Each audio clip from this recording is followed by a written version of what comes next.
pero si tienen preguntas, por favor, hazlos. Primero, las observaciones hoy son de su servidor. No son opiniones oficiales de la Iglesia de Jesucristo de los Santos de los Últimos Días. No soy un asalariado de la Iglesia, no trabajo por el sistema educativo y no tengo un llamamiento de alto nivel. No vendo nada, ni gano un quinto por compartir esto. No tengo una educación relacionada con las escrituras. Escudriño por el beneficio de mis hijos y nada más. Y también escribo esto porque me preocupo por los lamanitas y comprendo y sé de dónde vienen mis bendiciones. No tendría yo el libro de Mamón ni un conocimiento del Evangelio si no fuese por los nefites y los lamanitas. Ahí está, Carlos. Todo tuyo. Bueno, muy bien. Bueno, si nuestra salvación eterna depende de nuestra habilidad para entender los escritos de Isaías tan a fondo como Nefi los entendía, ¿y quién diría que no es así? ¿Cómo nos va a ir en el gran día cuando con Nefi nos paremos ante el placentero juicio de el que haya dicho, grandes son las palabras de Isaías, tal como está en el tercer Nefi 23:1, dicho por el Salvador? Es posible que mi salvación y la tuya también, en verdad, sí depende de nuestra habilidad de entender los escritos de Isaías tan plenamente y verdaderamente como Nefi los entendía. Esto lo dijo el elder Bruce R. McConkie está en una conferencia general de octubre de 1973. La semana pasada vimos 10 llaves para poder entender como repaso. El primero era el uso de patrones. El segundo, nombres claves. El tercer, repetición para vincular conceptos. Uh, Analizar todo el libro, no simplemente versículos. La repetición cíclica de la historia. El pacto entre Dios, sus siervos y su pueblo. Y lo que nosotros vamos a usar la mayoría de nuestro tiempo en esta clase, la, la estructura sincrónica de que Sion nace el día en que Babilonia es destruida, la estructura literaria que establecen los tiempos, y eso también vamos a poder ver hoy, el tirano contra el siervo y la escalera espiritual de progreso. Ok, perdón, yo te había dicho que iba a decir esa parte, pero ahora ya, sí, Carlos, perdón. Está bien, Lo practicamos el sábado. no pasa nada. Muy Ok, bien, cada mitad del libro de Isaías, compuesto por 33 capítulos, comienza con el mismo par de temas opuestos: la ruina del pueblo de Israel, que está alejado de Jehová, y las naciones, y el renacimiento de Sion. y otra vez, como ahorita hemos dicho, eso es algo que pasa sincrónicamente. Uno está pasando mientras el otro está pasando. O sea, pasan al mismo tiempo. Como se muestra en la primera unidad de la parte uno de los libros de Isaías, capítulos del 1 al 5, Israel sufre la ruina por romper los términos del pacto que hizo con su Dios. Jehová contrajo este pacto con Israel en el monte Sinaí mediante la mediación del profeta Moisés, de acuerdo a la referencia de Éxodo. Según los términos del pacto, Israel se convirtió en el pueblo de Jehová y él se convirtió en su Dios. Cuando cumplieron su ley, los términos del pacto disfrutaron de sus bendiciones. Estos incluían una tierra prometida, una gran descendencia, la protección divina y la prosperidad. ¿Qué implica esto? Bueno, que implica que cuando el pueblo que hace convenio con el Señor cumple con sus estatutos, ¿verdad? O los términos del pacto, pues entonces recibe una tierra prometida que fluye leche y miel, una gran descendencia y protección de los enemigos. Decía el Señor por ahí en el libro de Éxodo, capítulo 27, dormirás en paz, ¿no? Nadie te atacará, nadie te hará daño. Y obviamente pues la prosperidad, ¿no? Y si rompen el pacto, ¿qué implica? Bueno, si rompen el pacto, pues quedan libres, ¿verdad? A lo que pudiera suceder ahí, porque ya el Señor por eso abandonó a la casa de Israel. Y obviamente, como dice anteriormente, dice que las naciones del mundo, pues, andan perdidas. Y lo que pasa es que somos un pueblo caído, ¿no? Así seguía, obviamente venían maldiciones o desgracias, ¿no? Como resultado. ¿Y cuántas veces hemos visto que pasara eso? No, pues todo el tiempo es un círculo, un círculo de todo el tiempo, ¿no? El círculo que le llaman el círculo trágico, ¿no? Ujú. Como se muestra en la segunda unidad de la parte uno de Isaías, en los capítulos 34 y 35, las naciones del mundo también experimentan la ruina. ¿Por qué? Porque no tienen un convenio con el Señor, ¿no? Así es. La ruina, en otras palabras, ocurre no solo localmente, sino en todo el mundo. Esto sugiere que la humanidad en su conjunto ha degenerado hasta el punto de que tanto Israel como las naciones comparten la condena común de Jehová. Aún así, no son las naciones del mundo las que precipitan esta ruina universal, sino el pueblo alejado de Jehová. ¿Cuántas veces hemos visto eso? También, muchas veces. Sí. Ahí Porque las fue escrituras, destruido está lleno en las escrituras sí. de todo eso. En un sentido real, por tanto, el pueblo de Jehová actúa como catalizador de lo que sucede a la humanidad en general. Es decir, si Dios tiene un pueblo y ese pueblo hace un pacto y cumple al 100%, pues automáticamente las bendiciones se propagan, ¿no? Porque ese pueblo se va a dar cuenta de ese pueblo extraordinario, ¿no? Sí. En Ahora, Primera de Pedro, pero, capítulo... y la Ajá, sí, razón sí, por la cual hice esa pregunta, Carlos, es porque sí. muchos piensan que no puede suceder eso otra vez. Ah, no, pues está sucediendo. Por eso Ya, puse unos cuantos ya, versículos que hablan ya, de eso.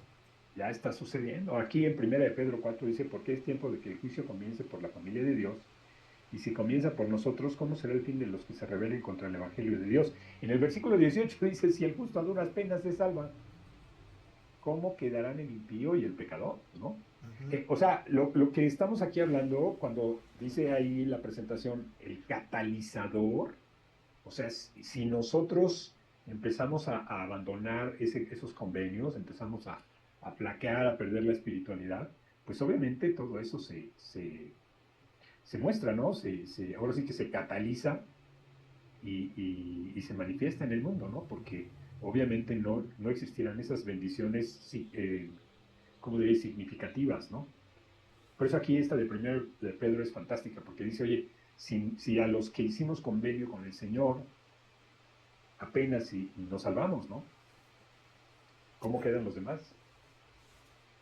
Luego, en la sección 112, versículo 23 de Doctrina y Convenios, dice, de cierto te digo, tinieblas cubren la tierra y densa oscuridad la mente del pueblo, y toda carne se ha corrompido delante de mi faz. He aquí la venganza viene presto sobre los habitantes de la tierra, un día de ira, de fuego, de desolación, de llanto, de lloro y de lamentación, y como un torbellino vendrá sobre la faz, sobre toda la faz de la tierra, dice el Señor. Y empezará sobre mi casa y de mi casa se extenderá, dice el Señor. Am, Entonces, Daniel, ¿cuál es su casa? pues nosotros que estamos bajo el pacto, bueno, no debía de haber dado la respuesta, perdón. Daniel, la semana pasada estábamos viendo que las palabras vinculadas, ¿ves que puse en rojo allí ira y fuego? Sí, sí es lo que ahorita me estoy fijando en las de ir a fuego, venganza, llanto, desolación. Creo que todo está conectado, ¿no? De acuerdo a la acción que se haga por cada uno. De acuerdo, pero la palabra ira y fuego representan a quién, según lo que vimos la semana pasada. Al su archicastigador, ¿no? Sí, ¿Cómo se bueno. llamaba? El, Ah, el era el tirano, el rey de siervo. Asiria. Así es, ¿cómo le nombraste el archicastigador o cómo se llama? Ah, Ah, sí. sí, sí, por eso ¿Qué era? ¿Archi qué? no me acuerdo cómo lo llamó Daniel, ¿Cómo le pero sí. llamas tú? El archi Punisher, ¿no? ¿O cómo era? Super Punisher. No, El, el, ¿yo el, o el, Daniel? el ¿A tirano, quién? no, ¿A mí? architirano, el super El tirano, el tirano, el tirano. super tirano. Así es. Sí, el archi Ok. recontra su tirano. Y luego los siguientes dos versículos están fantásticos porque dice, y empezará sobre mi casa y de mi casa se extenderá, dice el Señor. Primero entre aquellos de vosotros que habéis profesado conocer mi nombre, dice el Señor, y no me habéis conocido, y habéis blasfemado en contra de mí en medio de mi casa, dice el Señor. Entonces no debemos pensar, como dije la semana pasada, tenemos que estar dispuestos a levantar un espejo y entender que nosotros mismos también vamos a participar en lo que está por venir. Tanto lo positivo, que vamos a ver hoy también con el renacimiento, y también el negativo de la ruina. Ujú. En la sección 63 de Doctrina y Convenios, versículo 33, dice, he jurado en mi ira y he decretado guerras sobre la faz de la tierra, y los inicuos matarán a los inicuos. La Babilonia moderna es destruida por el rey de Asiria, moderno en el libro de Isaías. Y la Babilonia moderna será destruida por la bestia y 7 otros países según Juan, según el Apocalipsis capítulo 17 al 18. Y el temor se apoderará de todo hombre.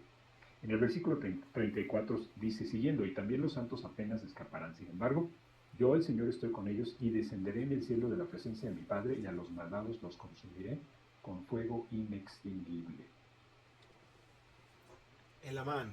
Oh, En el Amán 4:11 dice, ahora bien, ni estas grandes pérdidas para los nefitas, ni la terrible mortandad que hubo entre ellos habrían acontecido de no haber sido por su maldad y su abominación que había entre ellos. Sí, y se hallaba también entre aquellos que profesaban pertenecer a la iglesia de Dios. Ahí está otra vez, ¿no? sí. Pues ahora viene el renacimiento. Dice, el renacimiento toma la forma de una reversión de las maldiciones del pacto. O en otras palabras, las desgracias que caen sobre Israel y sobre la humanidad en su conjunto pueden convertirse en bendiciones para quienes cumplen la ley del pacto. Como la ruina de Israel y las naciones, el renacimiento de Sion ocurre no solamente, sino también entre personas. No, ocurre no solamente localmente. Ocurre no solo localmente, sino también entre las personas de toda la tierra. Sion está formada por personas en un plano espiritual superior al conocido como Israel. Su lugar de morada, también llamado Sion, es donde regresan entre las naciones en el día de Jehová. O sea, Sí, creemos en la congregación, recogimiento. Sí, exactamente. O sea, esa es la respuesta que está en Artículos de Fe. Creemos en la congregación, recogimiento literal del pueblo de Israel y en la restauración de las 10 tribus, que Sion, la nueva Jerusalén, será edificada sobre el continente americano, que Cristo reinará personalmente sobre la tierra y que la tierra será renovada y recibirá su gloria paradisíaca. Ahora, ¿qué implica entonces, hermanos, de Sion? Tiene dos características importantes. ¿Alguien? ¿Cuáles son?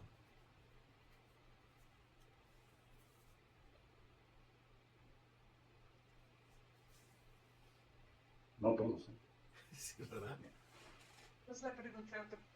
Sí, pregunto, Sion, ¿qué son las características de Sion? Bueno, primero que nada es que son uno en corazón y como lo menciona aquí, es que están en un plano espiritual más elevado o superior, ¿no? ¿Ok?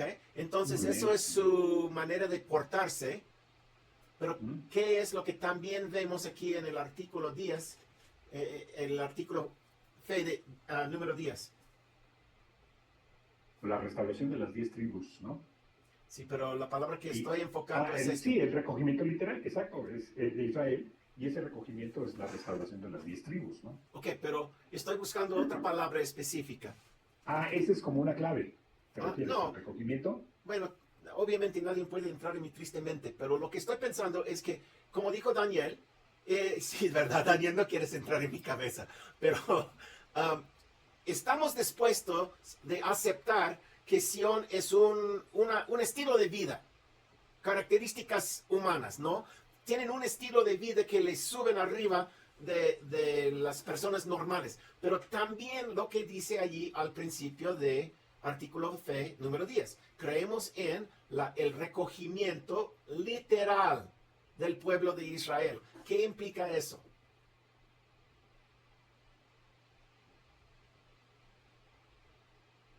Pues la restauración de los lamanitas, ¿no? Ok, pues uno es porque vimos la semana pasada, ok, y dónde se van a recogerse o reunirse o congregarse los lamanitas. Seguimos con por lo menos. En la Nueva Jerusalén. En la Nueva Jerusalén. Entonces, eso es la pregunta que quería tinar. Sion es un estilo de vida, como dijo Daniel, en pocas palabras. ¿Y qué más es? Exactamente, un lugar. Un lugar literal, físico. Un lugar. Ahora, si estamos dispuestos de aceptar que Sion es un estilo de vida espiritual, etcétera, comportamiento bueno, y un lugar físico donde se van a recoger, ¿por qué no tenemos esas dos características cuando estamos hablando de Babilonia? Babilonia también es una cuestión espiritual y una cuestión física, ¿no? Pero no se dice exactamente que Babilonia va a estar en un lugar, no como lo dice de Sion. Y eso es una de las cosas que creo que al escudriñar Isaías veremos que Babilonia es exactamente lo que haya sido desde el principio. No solo un comportamiento, pero también un qué. ¿Qué era Babilonia Una en nación, primer lugar? Una nación. Carlos, tú sabes las respuestas, no me contestes. No, Quiero que no, nos... es que, Tú has no, es estado que- conmigo por 15 no, años. Oye, pero es que yo pensé que tú no sabías y no te acordabas. No, yo sí sé, pero lo que Ya. quiero Claro. es que los alumnos nuevos a Isaías están pensando y dando respuestas, no solamente tú y yo. Tú y yo hemos Ok. tenido esa discusión tantas veces en autobuses que ya ni se puede contar con los dedos. Pero, Ok. hermanos, eso es algo que vamos a ver durante esta clase, es que Babilonia va a ser destruida y Babilonia no es simplemente portarse mal como característica de una vida, sino también un lugar físico. Ahora, voy a hacer otra pregunta y Carlos no puedes contestar, Ok. ni tampoco Diane. Pero, Babilonia, ¿qué era en el primer instante cuando Dios usó a Babilonia a castigar al reinado de Judá? ¿Qué era? Su característica más fuerte históricamente.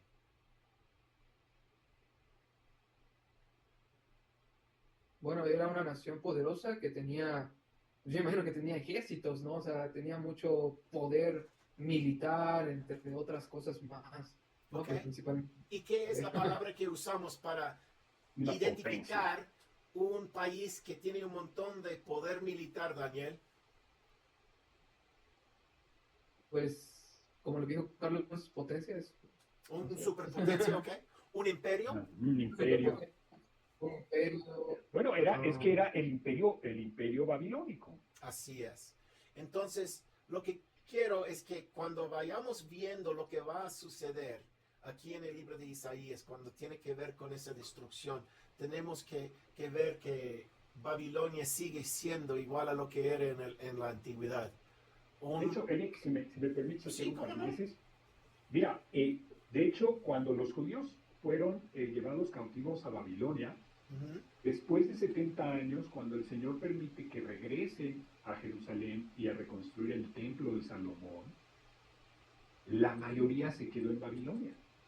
Físicamente, Porque sí. ellos dijeron, no, yo no voy a ser pobre otra vez. A mí me va re bien en Babilonia. ¿Yo qué voy a hacer allá? Jerusalén está desolado, no hay trabajo, más bien tengo que ir a trabajar y voy a sufrir, ¿no? La voy a pasar muy mal. Yo ya no puedo perder mi nivel de vida. Y si vemos la cantidad de los que regresaron a Jerusalén, fueron realmente muy pocos comparados con todos los que se quedaron allá. Estaba escuchando anoche un expresidente de Israel, del país de Israel, hablar y él dijo que cuando él era joven, como 80% de los israelitas en el país eran de descendencia europea, o sea, askenazis, y el 20% eran de esos judíos que estaban esparcidos de entre las naciones musulmanes o árabes. Y hoy día haya invertido eso, que más de 50% son de judíos que estaban en esas partes. Bueno, ya estamos afuera de la onda. Seguimos. Okay. Luego, hablando de la ruina, de acuerdo a los capítulos 1 al 5 de Isaías, dice, la nación descarriada de sus hijos no exigen la rectitud, no defienden al oprimido, no abogan la causa del huérfano, no apelan a favor de la viuda, y sus manos están llenas de sangre. Ahora, una cosa que nosotros hacemos, hablando de nosotros como santos de los últimos días, es que nos encanta mover las escrituras de donde estén, y aquí está colocado sobre qué. Dice la nación descarriada, y lo ponemos sobre nosotros individualmente.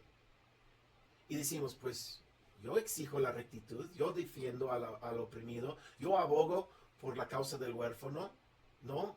Yo apelo a favor de la viuda, etc. Y no tengo sangre sobre mis manos. Entonces nos tocamos en la espalda y decimos, pues yo estoy bien, ya me bauticé en la iglesia y todo está bien conmigo. Pero Isaías está hablando de qué?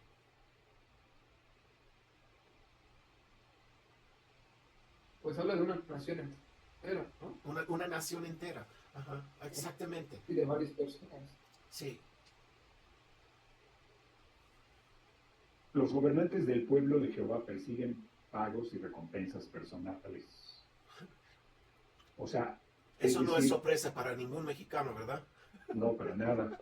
Es decir, por ejemplo, las naciones pueden tener miembros de la iglesia que sí abogan por el huérfano, etcétera, pero las naciones donde viven no son rectas. Sí. Pues, otra vez, algo que pasó en la noticia ayer. Um, sí fue ayer, que Trump dijo que no iba a destruir, ¿cómo se llama? No iba a destruir a, a la infraestructura crítica de Irán. ¿Y qué pasó inmediatamente en el mercado? Subió. Y dicen que 5 minutos antes de que Trump hizo esa declaración, que habían hecho apuestas en el mercado de $5,000 millones y esos ganaron un montón. Mucho dinero. Y entonces, o sea, si tenemos los ojos abiertos, empezamos a ver situaciones otra vez a nivel nacional, no individual, que puede causar que pase lo que Isaías nos dice que va a pasar. Y dice, sus ancianos se enriquecen privando a los necesitados. Sus líderes los engañan aboliendo sus costumbres tradicionales. Jerusalén y Judá sufren una escasez de alimentos y liderazgo, lo que provoca anarquía y colapso. Y otra vez lo trae sobre nosotros como pueblo bajo el pacto. Si las mujeres del pueblo de Jehová son despojadas de sus atuendos, sus pasarelas de la ciudad quedarán despojadas y desoladas. El pueblo de Jehová se siente en el suelo desamparado. Los extranjeros han invadido la tierra y la han devastado. Otra vez,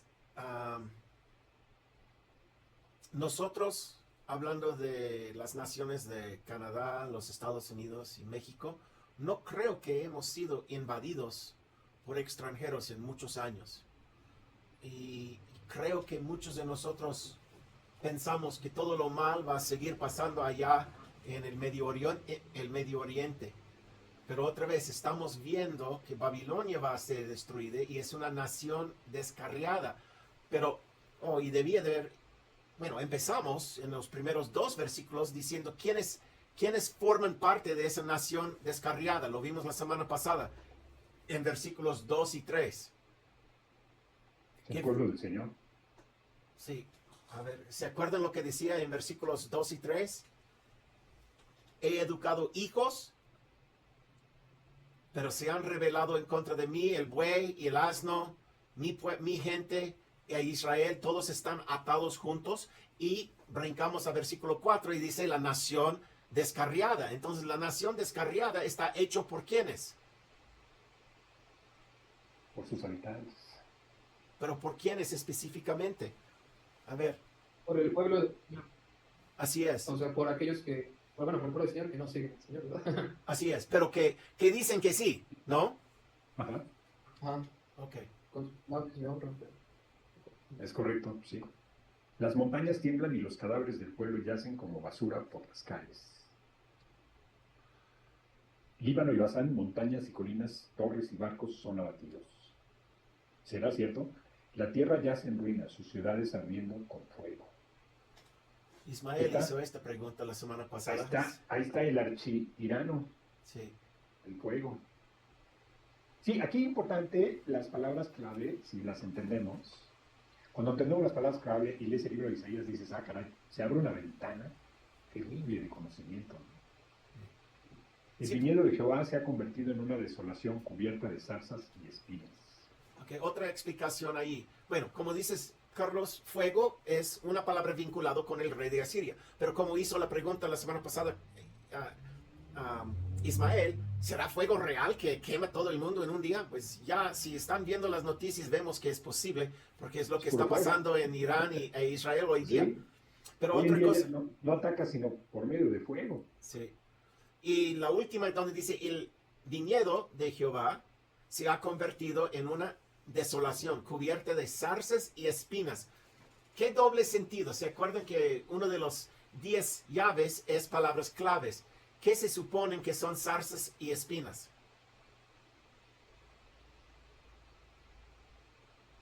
Eric.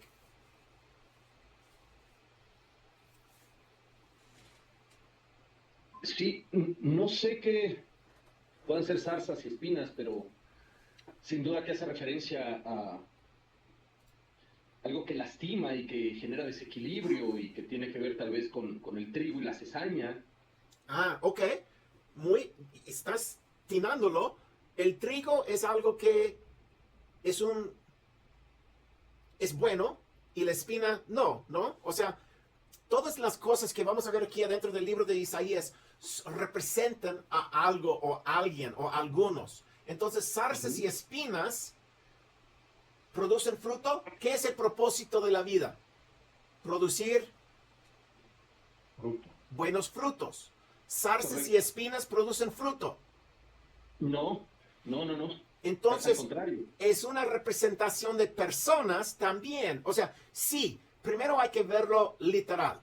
Cuando dice que va a haber fuego, es literal. El mundo se va a arder de fuego literal. Pero también vimos la semana pasada que la palabra fuego está vinculado con el rey de Asiria. Entonces tiene dos sentidos ahí. Igual aquí. Parece que la tierra, el viñedo, perdón, de Viñedo. Jehová, que es como dice ahí en capítulo 5, el viñedo de Jehová. ¿Qué esperaba Jehová? Uvas que daban Fruto. Fruto. no solamente fruto, pero de qué sabor. Es dulce, un sabor adecuado Así es. a la planta, ¿no? ¿Y qué Que tipo de cumple su fruto propósito. daba? ¿O qué tipo de fruto da? Dulce. Silvestre. Silvestre, exacto, Daniel. Entonces, zarzas y espinas, ¿qué tipo de fruto da? Cero. Nada. Ujú. No da fruto. Entonces es una planta que no está produciendo algo de valor. Entonces es una representación también de seres humanos porque como dice al principio del capítulo 5, el viñedo de Dios era ¿quién? Su gente más... A ver, lo abro, espérame, para que lo leemos. Perdón, debía de haberlo tenido abierto de antemano. Ok, vamos aquí, para que vean, porque parte de eso es explicarles cómo entender a todo Isaías, pero vamos aquí a capítulo 5.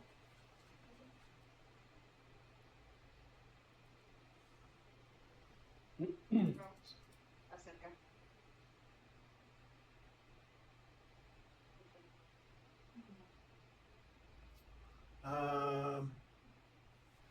Ok, déjame cantar por mi amado, una canción de amor acerca de mi viñedo. Mi amado tenía un viñedo en la ladera fértil de una colina. La cultivó, la limpió de piedras y plantó con vides escogidas. Edificó una atalaya en medio de ella y además preparó un lugar. Lagar. Un lagar. Él esperaba que diera uvas, pero acaba dando uvas silvestres. Ahora, oh habitantes de Jerusalén y hombres de Judá, por favor, juzguen entre mi viña y yo.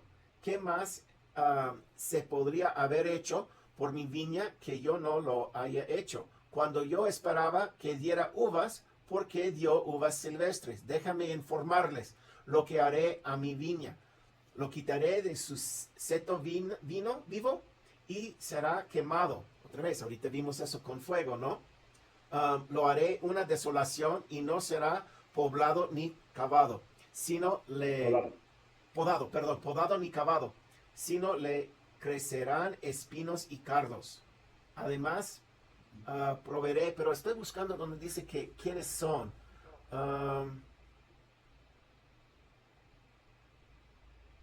Pues esa es la casa de Israel, pues, ¿no? Sí, obvio. Entonces, eso es lo que necesitamos entender, es que somos nosotros, pero también intentando enseñar a cómo entender a Isaías. Cuando él dice zarzas y espinas, cuando él habla de un viñedo, está hablando de nosotros, no simplemente plantas. ¿Preguntas sobre eso?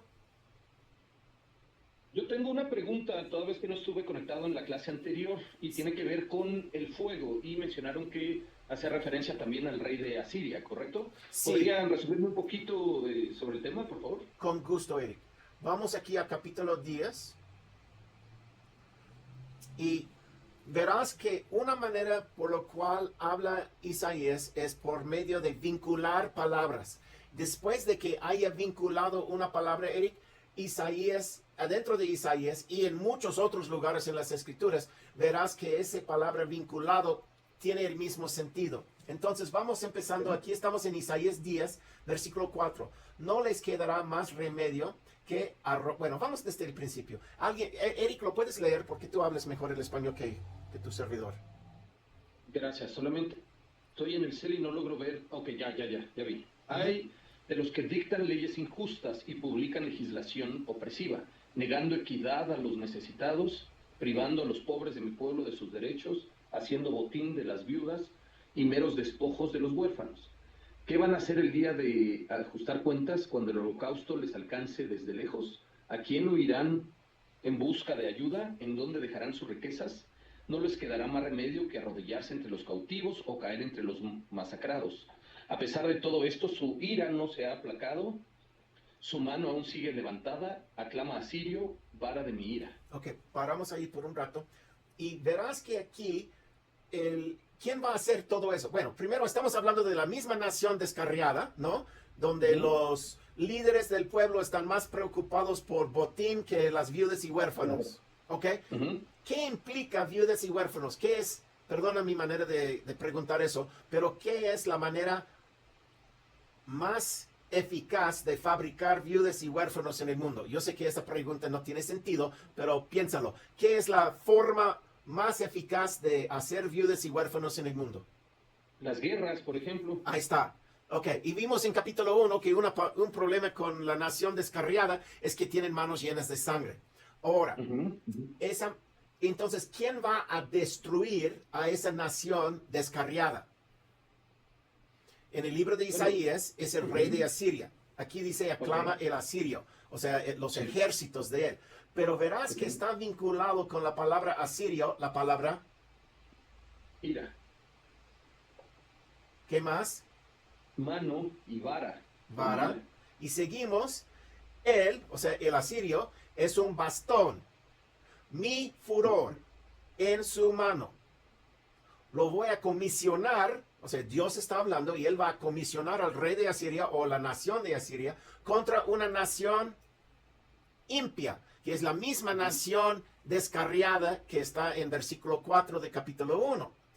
Nombrarle sobre un pueblo que merece mi venganza. Y hay 3 o 4 más que están vinculados más allá adentro. Hacha, sierra, barra, bastón, fuego, luz, fuego y llama. Ok. Me preguntaste si pudiera hacerlo, o sea, repasarlo. Lo que pasa aquí en capítulo 10 es que Isaías está vinculando el ejército asiriano en los últimos días con la palabra ira, con la palabra mano. Ahora, en el libro de Isaías hay 2 manos, la mano derecha y la mano izquierda. La mano derecha es su siervo y no hemos visto una palabra vinculada a él todavía. Lo vimos la semana pasada, pero en esta clase hoy día no. Pero también tiene la mano izquierda. Y como dice Jehová, le voy a comisionar a ese malvado nación de Asiria para dar una paliza a la nación descarriada, la nación pecadora. Y luego vamos a decir, aquí en 7 dice, pero a él no le parece así. No lo será lo que él tenga en mente. Su propósito será aniquilar y exterminar no pocas naciones. O sea, aquí está en 6. Yo voy a comisionar contra una nación impia. Nombrarle sobre un pueblo que merece mi venganza. O sea, Dios va a comisionar al rey de Asiria a castigar ¿a quién? Al pueblo impío. Así es. Los que estaban bajo o que están bajo pacto con Dios, pero ¿qué han hecho con ese pacto? Nada, o se han olvidado y no lo cumplen. Así es. Entonces, por eso merecen. Pero Dios no hace ese castigo, usa esa nación de Asiria. O sea, una nación inicua contra otra nación inicua. Y por eso él dice, pero a él el rey de Asiria o los ejércitos de Asiria, no le parece así. Él no entiende que fue comisionado por Dios a llevar a cabo la obra de Dios. Él simplemente quiere conquistar todo el mundo y exterminar no pocas naciones. Claro, un paréntesis, Eric, aquí sería, ellos no se dan cuenta que el Señor los está utilizando. Sí, es lo que dice. Ajá. Ok. Ujú. Ok. ¿Te da más o menos cómo entender lo que estábamos Sí, viendo? total, y es que la duda surgía porque desde mi perspectiva el fuego, más que un símbolo de castigo, tiene que ver con purificación, con renovación, porque si, por ejemplo, se queman estos viñedos o estos campos que no producen, el fuego hace su trabajo y entonces después la tierra está lista para plantarse, ¿no? Sí. Y del orden puede surgir el caos, pero ahora ya entiendo por qué decían del rey de Asiria y está relacionado con eso que me explicó. Gracias, ya me queda muy claro. Pero Eric, lo que ahorita dijiste es algo muy importante también, porque hay varias palabras, y sí hablamos de eso la semana pasada, que tienen doble sentido. Por ejemplo, mano. Hay una mano que comisiona para dar la paliza a los que están bajo el pacto hoy, que lo están rechazando, pero también tiene un siervo que también es su mano. Tiene una vara que es doble, etcétera. Tiene una voz, etcétera. Entonces, muchas veces aquí en el libro de Isaías, a quién refiere una palabra vinculada depende en el contexto del versículo en sí. Porque como tú dices, el fuego puede actuar como una limpieza para que las plantas se pueden sembrar luego. No dentro de Isaías, pero en la realidad, ¿no? Y pues está haciendo, bueno, yo creo que sí, tienes razón, va a quemar lo malo, las zarzas y las espinas, para que se puede sembrar una vez otro viñedo. Así es. Y que crezca, y eso sería Sión. Entonces tienes razón. También puede ser purificante, claro. Así es. Ok, gracias por regresar a la clase de la semana pasada y le regreso el uso de la voz para que continuemos con lo de este. Gracias. Órale. No, gracias. Por eso es, o sea, vamos a tomar el tiempo este año para que todos entiendan lo que es Isaías. Ok. Carlos. Ahora, siguiendo con el Renacimiento universal, ¿seguimos? Ajá. Dice, las naciones del mundo, en cambio, participan en el Renacimiento cuando Sion alcanza prominencia universal. La ley y la palabra de Jehová se transmiten desde Sion y desde Jerusalén a muchos pueblos. Ok, Eric, hermano Uribe, que no estaba en la semana pasada, aquí en azul estoy anotando el protagonista dentro de Isaías, que es el opuesto del rey de Asiria, y ese también se hayan vinculado o se vinculan en diferentes partes del libro, la ley y la palabra de Jehová, que es el siervo que vendrá a rescatar y levantar a Sión antes de que Jesús puede venir a la tierra por otra vez, como hizo Moisés. ¿Okay? Entonces por eso está en azul. La planta de Jehová crece resplandeciente y renombrada, y el fruto de la tierra se convierte en el orgullo y la gloria de los sobrevivientes de Israel. Por los que no estaban en la clase pasada, hoy en la tarde les mando el link para que puedan ver esa clase, porque lo grabamos, pero si buscan en Doctrina y Convenio 113, verán donde habla de ese siervo que vendrá también. ¿Ok? Dice, la ruina universal de los capítulos 34 a 35 de Isaías nos enseñan que la segunda unidad invierte este patrón. Un énfasis en la ruina universal compensa el énfasis en el renacimiento nacional de Sion. La tierra y el mundo deben recibir advertencias. La ira de Jehová está sobre todas las naciones a quienes ha condenado a la matanza. Cuando los cielos se elevan como un pergamino, cuando se enrollan como un pergamino, sus huestes estrelladas se arrojan a sí mismas. La tierra se convierte en un yermo. Dentro del Renacimiento seguimos. Sí. Y dice, los rescatados por Jehová, en cambio, regresan a Sion, coronados con alegría eterna. El baldío y el desierto florecen como el azafrán, como la rosa. Pero antes de que venga el gran día del Señor, Jacob prosperará en el desierto y los lamanitas florecerán como la rosa. Y, El lugar, y ha el lugar, sido, sí. la palabra azafrán ha sido traducido muchas veces en español como rosa. Ujú. Perdón, Carlos, sigue. Sí, no pasa nada. El lugar sediento se convierte en manantiales de agua. Los santos de Jehová vuelven a atravesar caminos. Ahora, las maldiciones del pacto y una reversión de las maldiciones del pacto, de acuerdo a los capítulos 1 al 5 de Isaías, dice: a lo largo de la parte 1, la ruina ocurre como maldición del pacto o mal, y también desastre o calamidad, lo opuesto al bien, también o como bienestar, y el renacimiento ocurre como una inversión de la maldición. En el lenguaje bíblico y del antiguo cercano oriente, bueno y malo significan respectivamente los frutos de guardar y violar los pactos. Estas ideas yuxtapuestas implican así que la ruina y el renacimiento en la primera parte son de naturaleza de los pactos. La ruina y el renacimiento ocurren precisamente porque los reprobados de Israel y las naciones violan los pactos. Carlos, déjame pararte ahí un momentito y quiero Sí. regresar aquí para los que son... Ay, no lo tengo en este. Déjame abrir el otro porque a lo mejor están perdiditos en lo que estamos viendo hoy y debemos repasar rápido para los que apenas están llegando con nosotros a este. Déjame mostrar... Ok. Hermano Eric, en lo que lo encuentra, perdón que los interrumpa. Yo tengo una reunión en unos minutos y debo desconectarme. Ok. Lamento hacerlo, está bien interesante, pero el próximo martes me aseguraré de tener más tiempo. Ok, sí. Rapidito para los que apenas llegaron, como el hermano Alberto y Kristen y Eric, rapidín, lo que el libro de Isaías está en 7 partes. Hay una que habla de la ruina y el renacimiento que estamos viendo hoy, que son capítulos 1 a 5 vinculados con capítulos 34 a 35.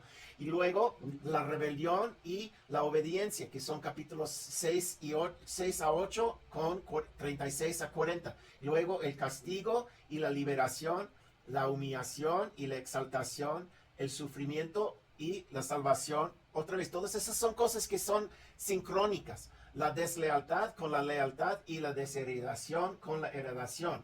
Lo que nosotros vamos a hacer al escudriñar Isaías este año es verlo en este orden, capítulos 1 a 5 con 34 y 35, que nos hablan de dos cosas que pasan. Babilonia va a la destrucción o la ruina y Sión se renace. Entonces, lo que vamos a dar como tienes que salir, lo que vamos a dar de tarea es ir a capítulos 1 a 5, leerlos y sacar de allá quiénes son, qué hacen mal y qué es lo que les pasa, qué es la consecuencia por portarse así, igual que el renacimiento. Quiénes que renacen, quiénes son, cómo se portan y qué es la consecuencia de su obediencia en ese lugar o su comportamiento bueno, cómo se comportan y qué es el fruto de su comportamiento. Pero la próxima semana vamos a ir versículo por versículo en capítulos 1 a 5 buscando la ruina y el renacimiento. Como tienes que irte, Eric, y luego la semana después de eso iremos a 34, 35. Pero así vamos a estudiar Isaías este año, no 1 a 66, sino 1 a 5 con 34. Okay. Ajá, en ese orden para que podamos sacar ese mensaje. ¿Sale? Ok, perfecto. Muchísimas gracias. Un abrazo a todos. Sí, hasta la próxima. Bye. Ok, gracias. Regresamos a donde estábamos. Perdón, hermanos. Pero...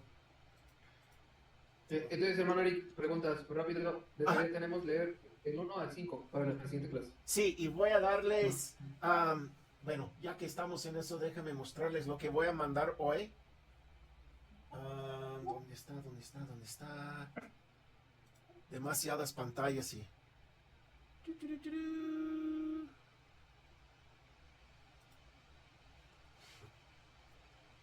Mira, les voy a mandar esto hoy. Que es simplemente la parte 1. Y ves que estoy haciendo aquí, Daniel, la ruina. ¿Quiénes? Los hijos de Dios bajo pacto, el buey, el asno, Israel, O sea, estoy sacando las palabras que usa Isaías para definir quiénes que van a la ruina, qué hacen, son rebeldes, tienen sangre sobre sus manos, no les importan las viudas y huérfanos, etc. ¿Y qué es las consecuencias? Fuego, invaden los extranjeros, etc. ¿Y quiénes son los que se van a renacer? La hija de Sión, Jehová, etcétera. ¿Qué hace? Pues algunas veces en Isaías solo nos habla del mal. Por ejemplo, aquí, tus gobernantes son renegados, son cómplices de ladrones, etcétera.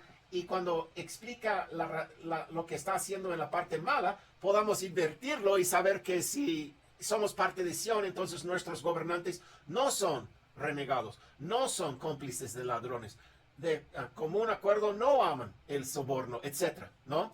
¿Y qué son las consecuencias de eso? Y les voy a dar los primeros 5 capítulos aquí en un documento Word y lo dejo vacío aquí para sus propias notas, porque a la larga no les debe importar lo que dice Eric o Carlos sobre Isaías, lo que importa es lo que Dios te dice sobre eso. Por eso quiero que hacen esa tarea, pero también que anoten por sí mismo lo que te está indicando versículo 3, si versículo 3 te habla. ¿Me explico?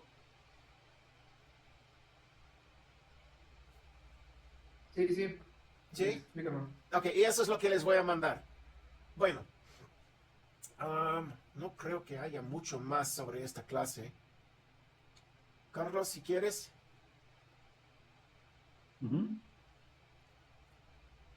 Bueno, dentro de la reina universal, la segunda unidad invierte este patrón un énfasis en la reina universal compensa el énfasis en el renacimiento nacional de Sion. La tierra y el mundo deben recibir advertencias. La ira de Jehová está sobre todas las naciones, a quienes ha condenado a la matanza. Cuando los cielos se elevan, se enrollan como un pergamino, sus huestes estrelladas se arrojan a sí mismas. La tierra se convierte en un yermo. Los rescatados por Jehová, en cambio, regresan a Sion, coronados con alegría eterna. El baldío y el desierto florecen como la rosa. Ya vimos eso, ¿no? Sí, claro, vamos en la 13 ahora. O 14, creo. Sí, en este estábamos. Ok. Bajo la ruina en la primera unidad aparecen males como la condición enferma de todo el cuerpo de Israel, la devastación de la tierra por el fuego y por los enemigos, el derrocamiento y desolación de los lugares de morada, la destrucción de Israel así como Sodoma, calamidades naturales, la aniquilación de quienes abandonan a Jehová, cadáveres tendidos por ahí sin enterrar, la falta de comida y ropa, el corte de descendencia, la infertilidad y la mala producción de la tierra, la falta de humedad y el crecimiento de la tierra por zarzas y espinas, el abandono de la tierra. Y la luz se convirtió en oscuridad. La ruina en la primera unidad culmina con la aparición de Jehová en el mismo contexto de un día de Jehová. También en la primera unidad el rescate de Sion ejemplifica su renacimiento. Un pasaje identifica a Sion por paralelismo como los del pueblo de Jehová que se arrepiente de la transgresión. Sion será rescatada por justicia, aquellos de ella que se arrepientan por justicia. El rescate de Sion implica una restauración del poder político. Y en Isaías capítulo 2, versículo 2 vemos la montaña de la casa de Jehová en los últimos días, o fin del tiempo, establecida como la cabeza de los montes. Esto implica que cuando Jehová restaure su ley y su palabra, Sion asumirá su lugar legítimo como cabeza de las naciones. Cuando ocurre ese evento, las naciones experimentan una era de paz sin precedentes. Si Sion va a subir a un lugar de poder político, ¿qué implica hoy día? No, pues que todo se va a alinear. Que los que están en poder político van a ser borrados. Rectos, así es, rectos. El renacimiento de Israel como Sion, que consiste en una inversión de la maldición, culmina con el florecimiento de un remanente justo del pueblo de Jehová en el momento en que Jehová regenera la tierra. Mientras tanto, una nube de gloria forma un dosel protector sobre las asambleas de Sion durante el día del juicio de Jehová. Distinguimos así entre aquellos a quienes Jehová rescata de la ruina, una categoría de su pueblo que experimenta el renacimiento, y aquellos cuya ruina es idéntica a la muerte de los reprobados, que sin embargo conforman su pueblo. Ay de ellos, me libraré de mis adversarios, me vengaré de mis enemigos. Los criminales y pecadores serán completamente destrozados cuando los que abandonan a Jehová sean aniquilados. La yuxtaposición de estos versículos con el rescate y la restauración de Sion muestra que la ruina de los enemigos de Jehová y el renacimiento de Sion ocurren simultáneamente, tal como lo implica la estructura de la parte 1.